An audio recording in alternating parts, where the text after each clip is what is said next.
Imagine a world where conflicts are resolved not just by addressing what people want, but how they want it and why they want it. That's the power of the triangle of satisfaction, a framework that's revolutionizing how we approach negotiations and disputes. Oh, that sounds intriguing. Can you break down this triangle for us? What are its key components? Absolutely. The triangle of satisfaction is composed of three interconnected points: substantive needs, procedural needs, and psychological, emotional needs. Each plays a crucial role in resolving conflicts effectively. Let's start with substantive needs, or the what of the triangle. The what, huh? So, we're talking about tangible outcomes here? Exactly. Substantive needs are the concrete, visible aspects of a conflict or negotiation. We're talking about resources like money, time, or physical items. It also includes specific goals or outcomes people want to achieve, like winning a promotion or securing a business deal. These are typically the most obvious points of contention in any dispute. Hmm, I see. So, if we're negotiating a business contract, the substantive needs might be things like price, delivery timelines, and product specifications. You've got it, and it's crucial to identify these needs clearly. One effective strategy is to ask questions like, what specific outcome are you hoping for? Or what result would satisfy you? These questions help clarify priorities and uncover any non negotiables or deal breakers. That makes sense. But I'm guessing there's more to it than just the tangible stuff, right? What about the other points of the triangle? Absolutely. The second point is procedural needs, or the how of the situation. This relates to the process by which decisions are made and actions are taken.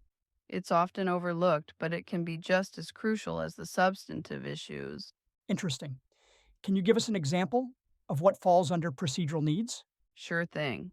Procedural needs encompass things like fairness and transparency in the decision making process. It's about who gets to make decisions, who's in the room when choices are made, and whether all relevant parties have a chance to contribute or be heard. It also includes the consistency of how rules are applied and the timeliness of the process. Oh, I can see how that would be important.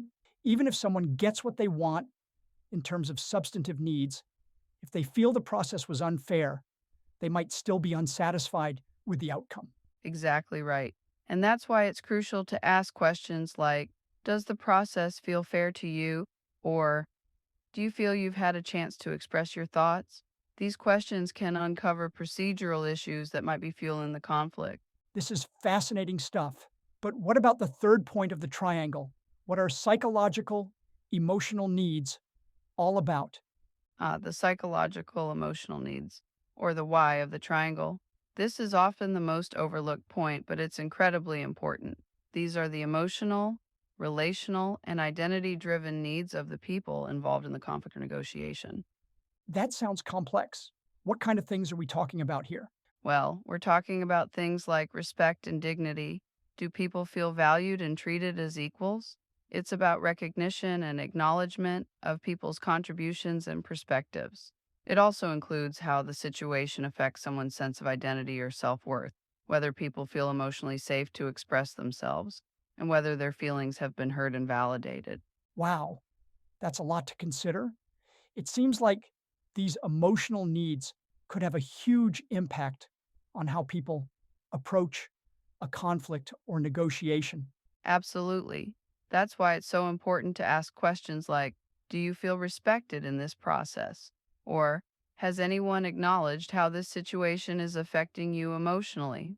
These questions can uncover underlying emotional needs that, if left unaddressed, could derail the entire process. I can see how neglecting these emotional needs could lead to problems. Even if someone gets what they want substantively and the process seems fair, if they feel disrespected or their emotions aren't acknowledged, they might still be unhappy with the outcome.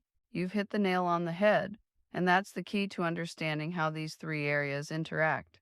Even if people get what they want substantively, if the process feels unfair or they feel emotionally disrespected, they'll still be unsatisfied. It's all interconnected. This is really eye opening.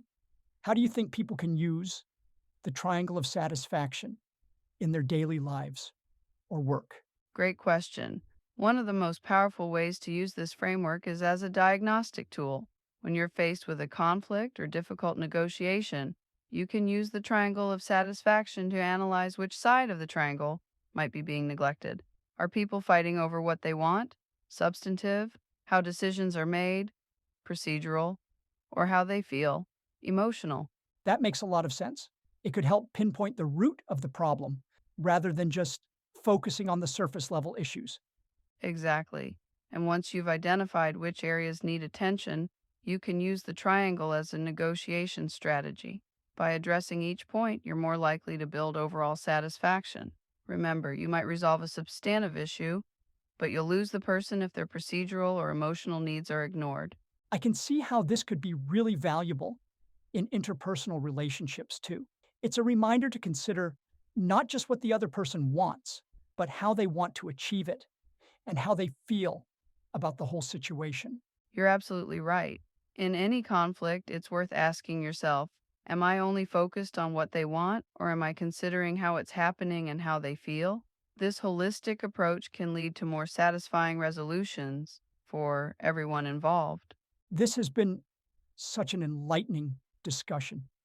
Do you have any final thoughts or advice for our listeners who might want to start applying this framework in their own lives? Well, I think the key takeaway is to remember that in any conflict or negotiation, there's often more going on than meets the eye. Don't just focus on the tangible outcomes. Pay attention to the process and to people's emotional needs as well. Ask questions, listen actively, and be willing to address all 3 points of the triangle. It might take more time and effort up front, but it can lead to more satisfying and lasting resolutions in the long run. That's great advice. I think we could all benefit from taking a more comprehensive approach to our interactions with others. Thank you for breaking down this complex topic for us today. It's been my pleasure. And remember, listeners, the next time you find yourself in a conflict or difficult negotiation, take a step back and consider the triangle of satisfaction. You might be surprised at what you uncover and how it can lead to more satisfying outcomes for everyone involved. And that's all for today's episode. We hope you found this discussion on the triangle of satisfaction enlightening and useful. Until next time, keep exploring the fascinating world of human behavior and relationships.